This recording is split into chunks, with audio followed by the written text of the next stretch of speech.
हमारी और आपकी खुशनसीबी है कि सैयदी सरकार बाबू हुजूर के रुखे अनवर की जियारत भी कर रहे हैं और शहजादाए सैयदी सरकार बाबू हुजूर के रुखे अनवर की भी जियारत कर रहे हैं।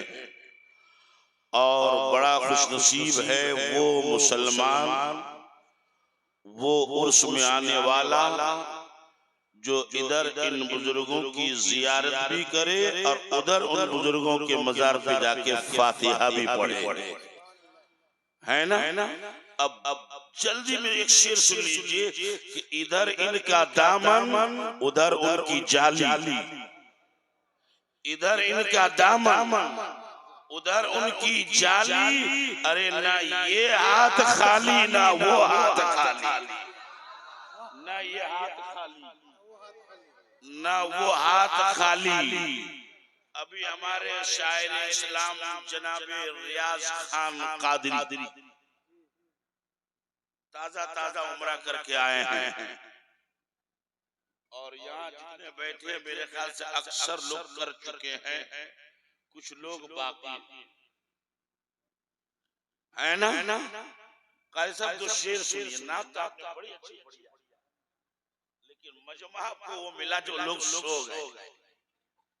शेर सुनिए कि यहाँ से इल्तिजा कर लूं दरे अक़दस पे जाने की,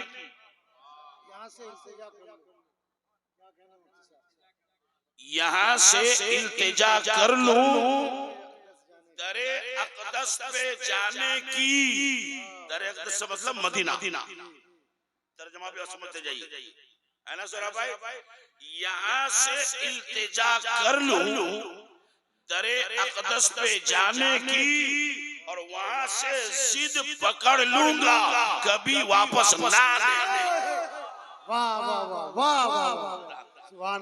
वहां से जिद पकड़ लूंगा कभी वापस न आने की। और मदीना में भी जा सकता हूं, लेकिन मसला ये है मदीना मैं भी जा सकता हूं, लेकिन मसला ये है अब हमारे इलाके के जलसा कमेटी के सेक्रेटरी लोग ये सोच रहे होंगे कि नजराना हम लोग कम देते ही जाएगा, तो पैसे की बात नहीं कर रहा, सरकार के करम से बहुत है। मदीना मैं भी जा सकता हूं, लेकिन मसला ये है कहां से लाऊंगा हिम्मत उन्हें सूरत दिखाने की। कहां से लाऊंगा हिम्मत उन्हें सूरत दिखाने की। और फिर भी सुनिए उनके कदमों से लिपट जाऊंगा तो सीने से लगा लेंगे। उनके कदमों से लिपट जाऊंगा तो सीने से लगा लेंगे, क्योंकि मेरे आका को आदत ही नहीं ठोकर लगाने की। क्योंकि मेरे आका को आदत ही नहीं ठोकर लगाने की। हज़रात अगर तकरीर सुनना है तो एक बार सुभान अल्लाह बोल दीजिए, और जोर से बोल दीजिए सुभान अल्लाह, और मोहब्बत से कहते हैं या रसूल अल्लाह। हमारे स्टेज पर एक से बढ़कर एक आलिम, शायर, मुकर्रिर, मुदर्रिस, खतीब मौजूद हैं और उन सब पे भारी सरकार बाबू हुजूर की ज़ात अक़दस है। बड़ी मशहूर हदीस पाक बुखारी शरीफ जिल्दे सानी बाबू तवाज़ो हदीस नंबर 2502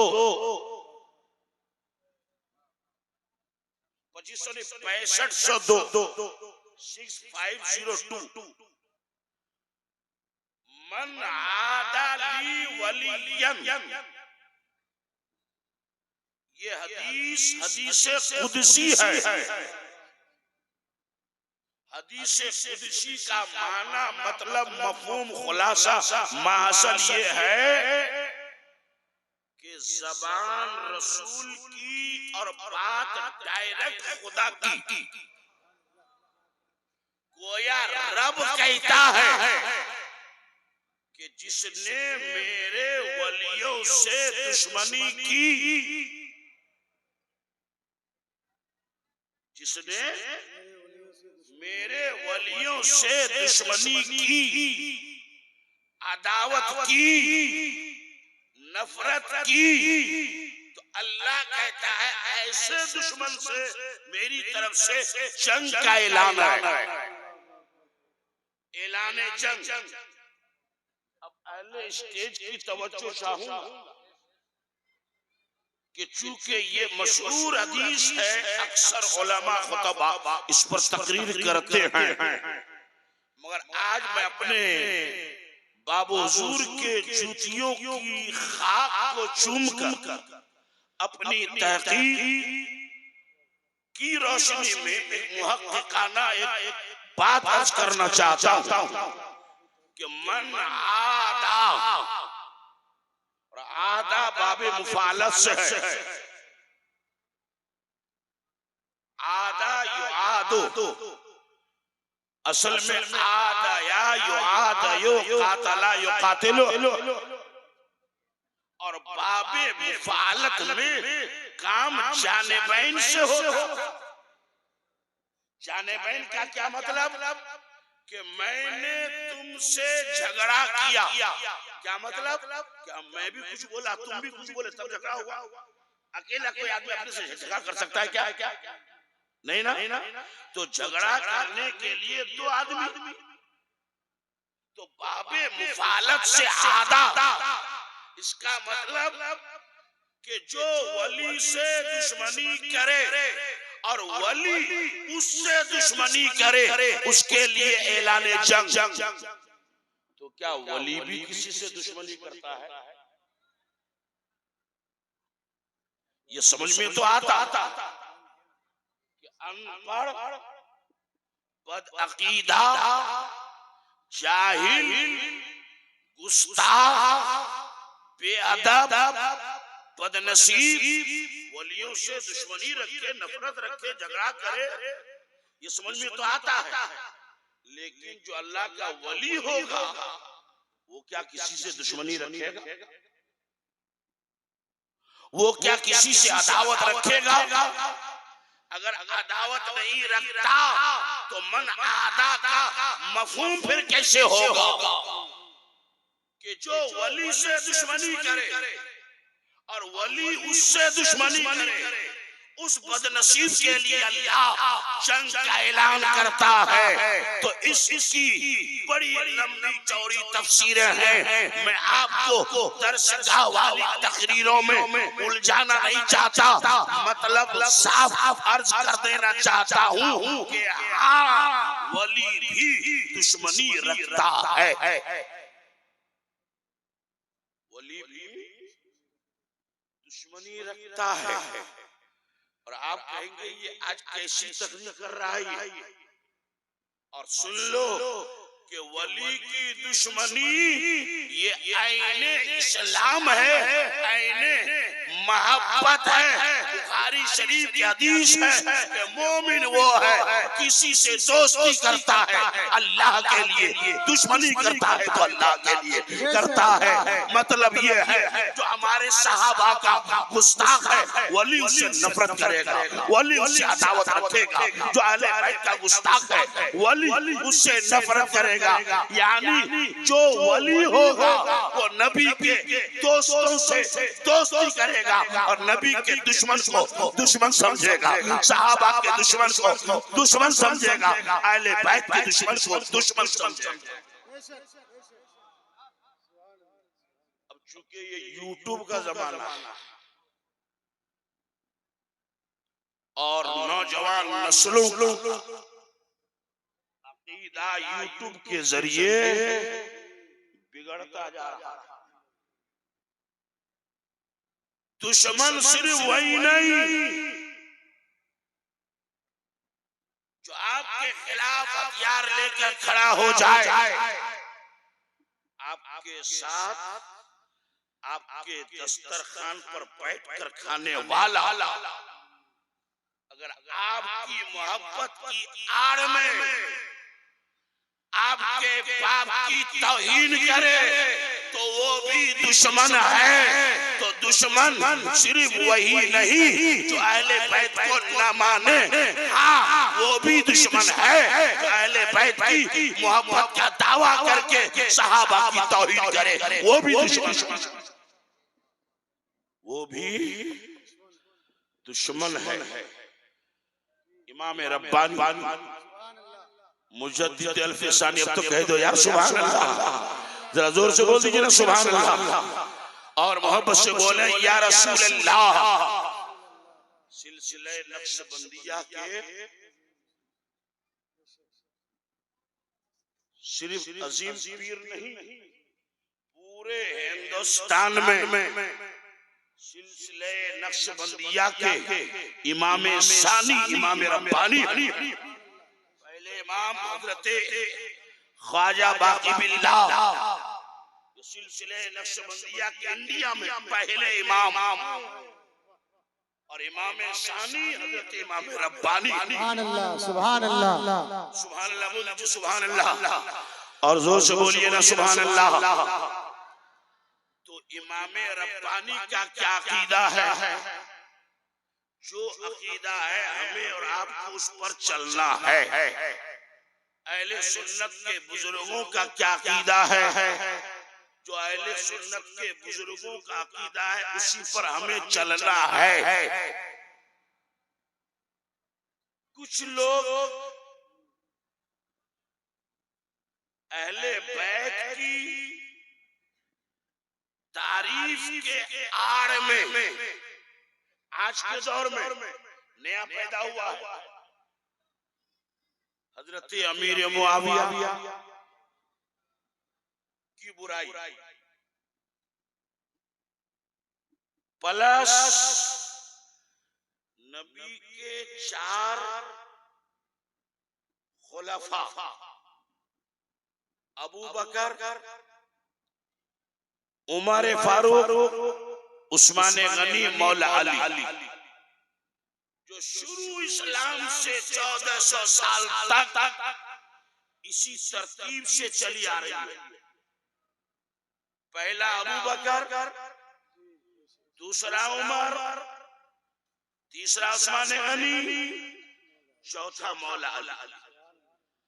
अब कुछ नए मजनू पैदा हुए हैं कि अहले बैत मौला अली की मोहब्बत में अब वो ये कहते हैं कि इन चारों में सबसे एक नंबर मकाम हजरत अली का,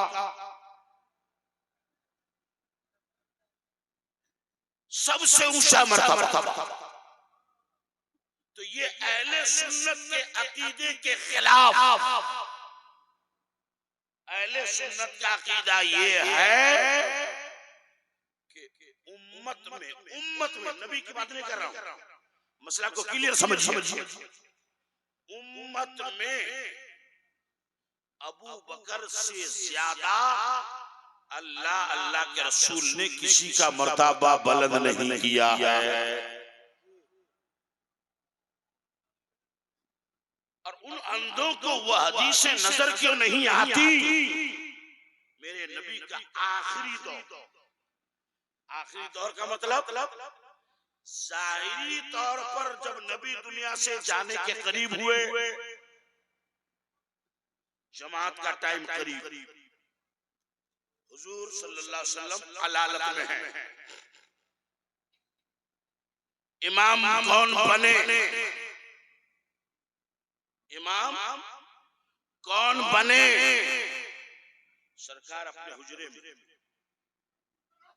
सरकार ने फरमाया अबू बकर को कहो मेरे मुसल्ले पे खड़े होकर इमामत करें।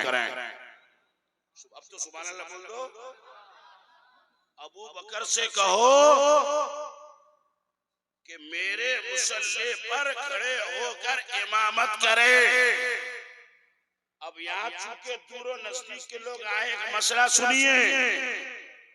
इमाम के पीछे तवज्जो से, इमाम साहब के पीछे हर ऐरे गैरे नत्तू खैरे को खड़ा नहीं होना चाहिए। उस मुक्तदी को खड़ा होना चाहिए कि अगर इमाम का वजू नमाज की हालत में टूट जाए तो इमाम उसको आगे बढ़ा दे तो वो नमाज पढ़ा सके। लेकिन जमाना इतना खराब, हमारी सोनापुर की जामे मस्जिद जिसमें पहले हम इमामत करते थे, अब सिर्फ जुमे जुमे में तकरीर करते हैं। वो भी बहुत सब नागा नागा हो जाता है। तो इमाम के पीछे एक आदमी आके बैठ गया, दाढ़ी उड़ी थी। मौजूद साहब या इमाम साहब ने कहा आप थोड़ा साइड में बैठा। इतनी सी बात पर हंगामा खड़ा कर दिया। काहे बोलिएगा, काहे बोलिएगा।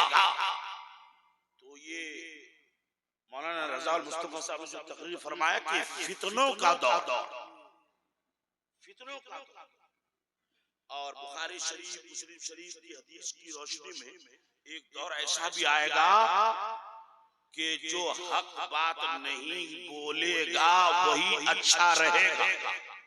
क्यों? कि हक बोलने से उसको नसीहत तो नहीं मिलेगी, उल्टे बोलने वाले की इज्जत तार तार हो जाएगा। तो करीब करीब वो जमाना आ रहा है और आना भी चाहिए। क्यों? इसलिए कि जमाना टल सकता है, पहाड़ अपनी जगह से हिल सकता है, मगर मेरे नबी ने जो कह दिया है वो कभी गलत नहीं हो सकता। फिर पलट के आई, मेरे नबी ने फरमाया अबू बकर से कहो मुसल्ले पर खड़े होकर नमाज पढ़ाएं। तो अबू बकर सिद्दीक की बेटी, हमारे नबी की बीवी, नबी की बीवी, तमाम मोमिनों की माँ उम्मुल मोमिनीन आयशा, क्योंकि वो अबू बकर की बेटी थी, वो कहते या रसूल अल्लाह, जरा तवज्जो फरमाइए, शायर की जरूरत नहीं, वो तकरीर सुनने आते हैं ना नसीहत ले, वो अपना कलाम सुनाएंगे और एक एक मिसरा काफी में नोट किया, एक एक शेर 11 बार पढ़ा, गोया 11 शायर का मुकर्रिर का टाइम अकेला ले रहा, सब लिख करके रखा हूं पूरी तफसीर, कौन क्या पढ़ा कितनी बार। बहरहाल तो हजरत आयशा कहती है या रसूल अल्लाह, मेरे बाप ना बहुत नरम दिल हैं, आपकी जगह मुसल्ले पर खड़े होकर नमाज नहीं पढ़ा सकेंगे, या रसूल अल्लाह दूसरे किसी को हुक्म दे दीजिए ना। मेरे नबी ने फरमाया अबू बकर से कहो नमाज पढ़ाए। हजरत आयशा ने फिर अर्ज किया, मेरे नबी ने फिर फरमाया और साफ क्लियर अंदाज में फरमाया कि अल्लाह के रसूल और मोमिन अबू बकर के सिवा किसी दूसरे को इस वक्त मेरे मुसल्ले में कबूल नहीं करेगा। एक हदीस और सुना दे, हमारे अज़हरी साहब ने अबू हुरैरा के हवाले से हदीस पढ़ी, तो हजरत अबू हुरैरा इस हदीस के रावी हैं। वो कहते हैं कि मेरे नबी के बाद अगर अबू बकर की जगह पर दूसरा कोई खलीफा बन जाता तो आज रुए जमीन पर अल्लाह का नाम लेने वाला कोई बाकी नहीं रहता। कहा क्यों? कहा वो इसलिए कि मेरे नबी अभी ज़ाहिरी तौर पर बाहयात हैं, लश्कर इस्लाम में जो मुजाहिद थे, ताकतवर पहलवान, उसे मेरे नबी ने ईरान की लड़ाई के लिए रवाना कर दिया था। इधर मेरे नबी का इंतकाले पुरमलाल या विसाले पुरमलाल, ज़ाहिरी तौर पर इंतकाल, नबी के इंतकाल की खबर सुनकर जो मुनाफिक लोग थे उन्होंने ज़कात देने से इनकार किया, हम लोग ज़कात को नहीं देंगे। और जो इधर ना उधर वो तमाशा देख रहे थे कि अगर मुसलमान कामयाब होंगे तो हम लोग मुसलमान रहेंगे और नहीं तो हम लोग जहाँ थे वहीं चले जाएंगे। जैसे हमारे बंगाल में इलेक्शन वाले इससे भी रुपया लिया, उससे भी रुपया लिया, 100 रुपया लिया का बूथ में जाके देखेंगे जिसको ज्यादा वोट पड़ता है उसको दे दे, पैसा तो ले लिए। ये माहौल था। तमाम सहाबा यहाँ तक उसमें हजरत उमर भी हजरत अली भी मशवरा दे रहे थे कि ऐ अबू बकर उस लश्कर को वापस बुला लीजिए, क्योंकि अभी अभी नबी का इंतकाल हुआ है और जो मुजाहिदीन इस्लाम है वो उस लश्कर में, अगर दुश्मन अचानक मदीने पर हमला कर देता उस लश्कर को वापस कर लीजिए। कहने वालों में आम सहाबा के साथ अली भी थे, उस्मान भी थे, हजरत उमर भी थे, मगर खुदा की कसम अबू बकर का जवाब सुनो।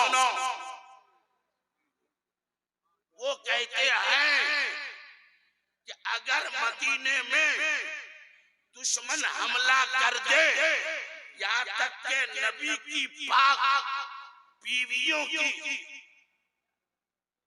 टांगे पकड़कर कुत्ते घसीटना शुरू कर दें, अबू बकर ये तो गवारा करेगा, मगर जिस लश्कर को मेरे नबी ने अपने हाथ से रवाना किया है उसे लौटाना अबू बकर के बस की बात नहीं है।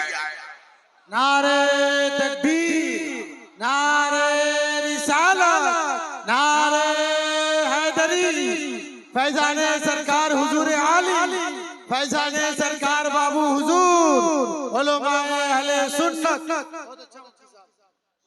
अबू बकर कहते हैं कि अबू कहाफा का बेटा अबू बकर इसकी क्या मजाल कि उस लश्कर को वापस बुलाए जिसे मेरे नबी ने भेजा।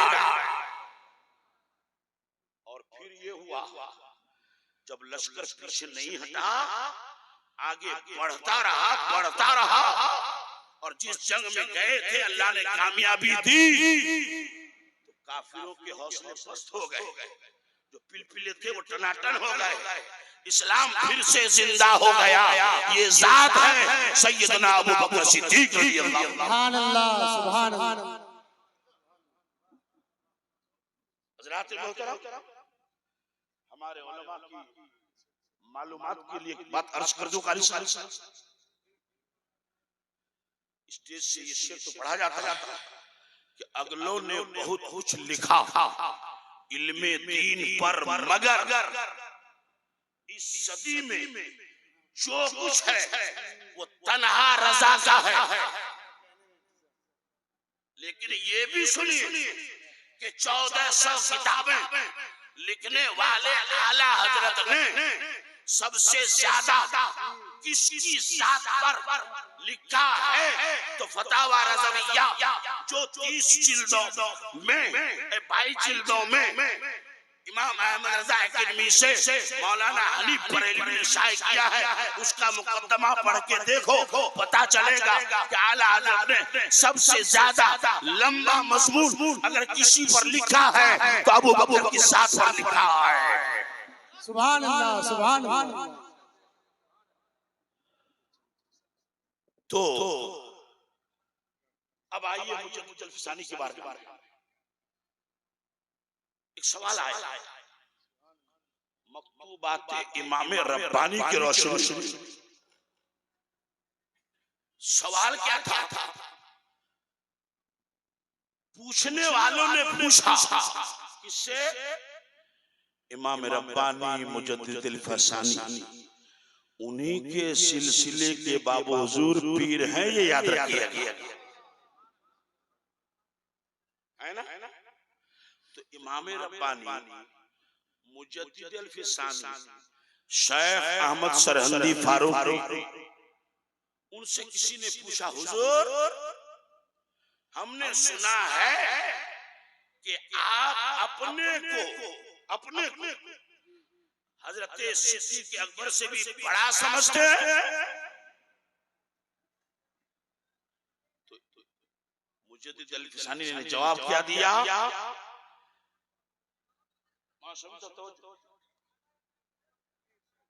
सवाल क्या था? सवाल आपको मोबाइल में चला।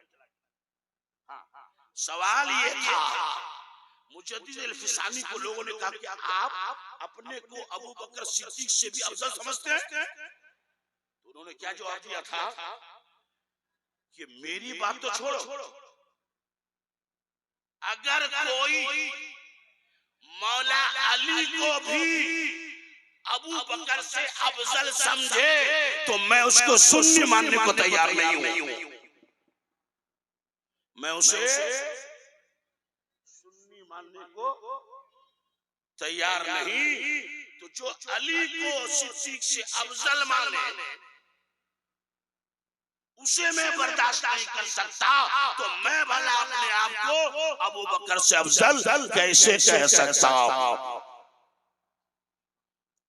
तो हमारा अकीदा ये है कि नबी के बाद सबसे ऊंचे मर्तबे वाले हजरत अबू बकर सिद्दीक हैं, फिर हजरत उमर फारूक हैं, फिर हजरत उस्मान गनी हैं, फिर मौलाए कायनात मुश्किल कुशा फातिह खैबर दामादे पैगंबर हैं।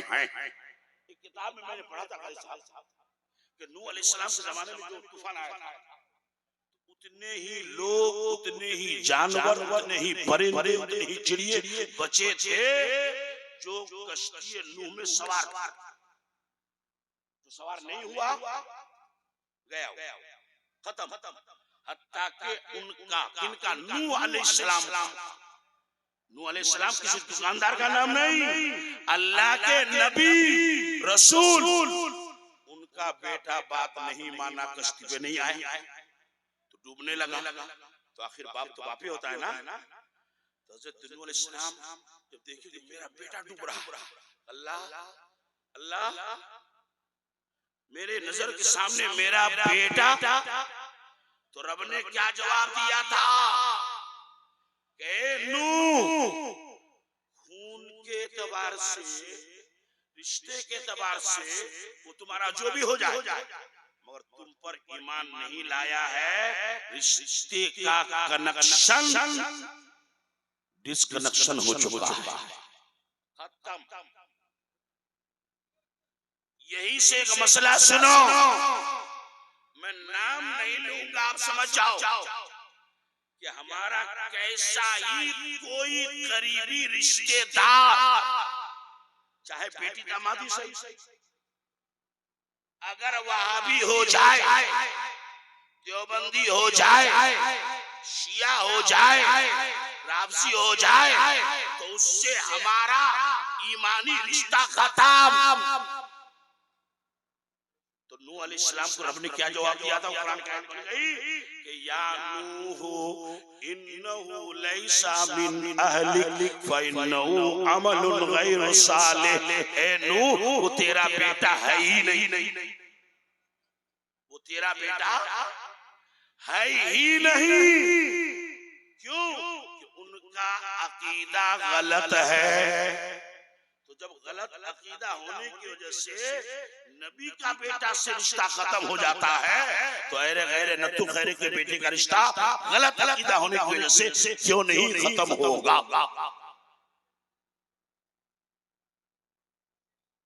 टाइम चुके पूरा हो रहा है, बस आखिरी बात,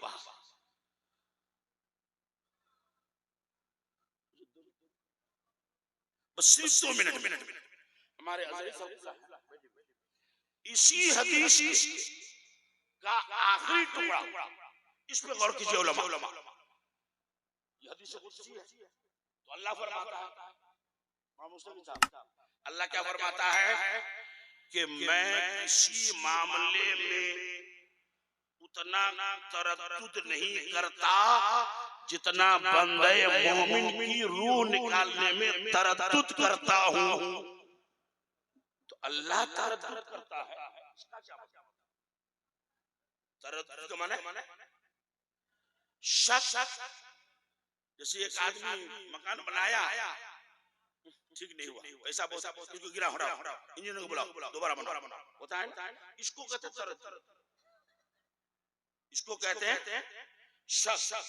जैसे गुजरात के हमारे इमाम साहब थे, तो अजान से आधा घंटा पहले वो अटैची खोल के बैठते थे, आईना लेके ये टोपी पहना, ठीक नहीं, उसमें हटाया, तो दूसरी पहना, ऐसे कम से कम आधा घंटा तक हुजूर वो टोपी की चॉइस करते, तब जुमे में जाते। ये है तरद्दुद। तो अल्लाह तरद्दुद करे, ये तो मुहाल बात है। अल्लाह तरद्दुद करे, और ये बुखारी की हदीस है। रब फरमाता है, चूंकि हदीस कुदसी तो डायरेक्ट रब कहता है कि मुझे किसी मामले में उतना तरद्दुद नहीं होता जितना तरद्दुद एक मोमिने कामिल, दूसरे लफ्जों में यूं कह लो, एक वली की जान निकालने में, रूह निकालने में होता है। तो वली की रूह कब्ज करने में अल्लाह को तरद्दुद होता है। तो तरद्दुद इलाह का क्या मतलब? इसके बहुत सारे मानी बयान किए गए हैं, और मैं उलमाए किराम को इशारा दे देता हूँ कि तिबियानुल कुरान देखिए, शरह मुस्लिम अल्लामा गुलाम रसूल सईदी देखिए, कुछ बातें मिल जाएंगी। तो उलमा ने जो लास्ट में जवाब दिया वो ये कि यहाँ तरद्दुद का मतलब शक वाला नहीं, बल्कि माने इसका ताखीर है कि अल्लाह फरमाता है कि मैं वली की रूह निकालने में ताखीर करता हूँ, यानी जब तक मेरा वली खुद मौत के लिए राजी नहीं हो जाता तब तक उसकी रूह कब्ज नहीं करता हूँ। इसी हदीस की मुताला की रोशनी में मेरा ज़हन हुजूर आली की जिंदगी की तरफ गया कि कभी दिल्ली के हॉस्पिटल में, कभी दरभंगा के हॉस्पिटल में, और कभी व्हीलचेयर पर। मतलब ये है कि जब तक इस हदीस की रोशनी में हुजूर आली खुद तैयार नहीं हुए, अल्लाह ने रूह नहीं निकाली।